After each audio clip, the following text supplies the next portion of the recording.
What's good, YouTube? Infected in here, coming at you guys with an episode of Tech This, my first one on the series.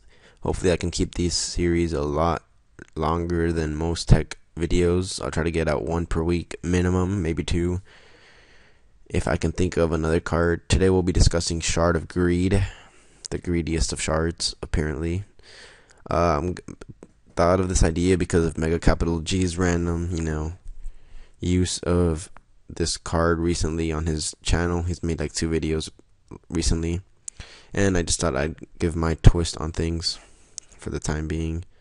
So let's read what Shard of Greed does. Each time you draw a card for your normal draw, you draw in your draw phase, place 1 greed counter on this card. You can send this card with 2 or more greed counters to the graveyard, draw 2 cards.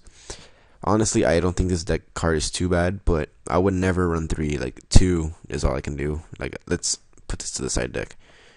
Maximum I do 2 per deck, and I honestly, like, maybe in Gravekeepers, okay, Necro Valley, activate Shard of Greed, set 2, I don't know, and instead of MSTing your Necro Valley, they're probably gonna MST this.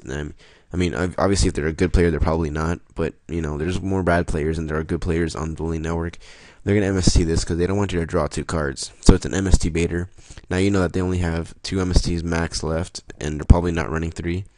And Heavy Storm. But, you probably have, Starlight Road or something. So you're safe on that. So Shard of Greed, if it's bad, if you don't like it, it's an MST baiter. No one's going to let you, draw 2 cards just because. No, they're going to make sure you do not draw 2 cards. And if they know that you are, my mouse is going like glitchy. And I'm just gonna move it out of the screen. And if they know you are, they're not gonna just let you draw 2 cards. They're gonna try to get out of the field as fast as possible, just so you do not draw the 2 cards. Personally, I don't like it when my opponent draws 2 cards, just because. So they activate Shard, next turn they draw 1, and turn after that they're gonna draw 3 cards. Think about that.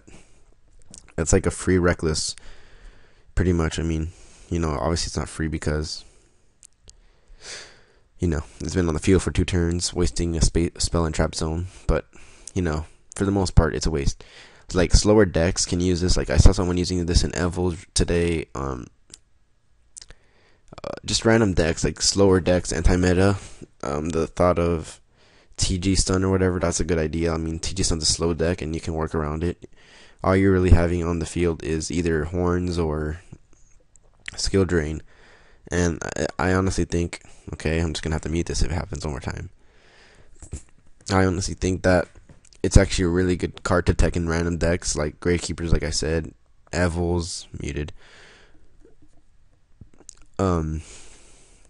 Just some of the slower decks, anti-meta, stuff like that. Maybe you can test it out in a faster deck, and no one's going to see this coming, and then it's going to top, and then it's going to go from 594 to 5994 for all we know. Because it is a secret, so secrets always, add a little bit more to value and stuff. In my opinion. Look at Maxi. It went from like a 20 to 120. And just the fact that you draw 3 cards, I think is really broken. Like, I just jumped from one spot to the other. But, like, I don't know. I just think it's really good. It's like a Pot of Greed, but you have to wait 2 turns, It's like all chained up, and then it's like, oh, 2 turns? Alright, now you can go for it. So let me know what you guys think about this card. Would you guys maybe possibly take this in after you heard this? Probably not, but I'm not the best entrepreneur, so I'm not going to be a good seller. Like when, SpongeBob has to sell chocolate and whatnot. He's not a very good entrepreneur. That's me.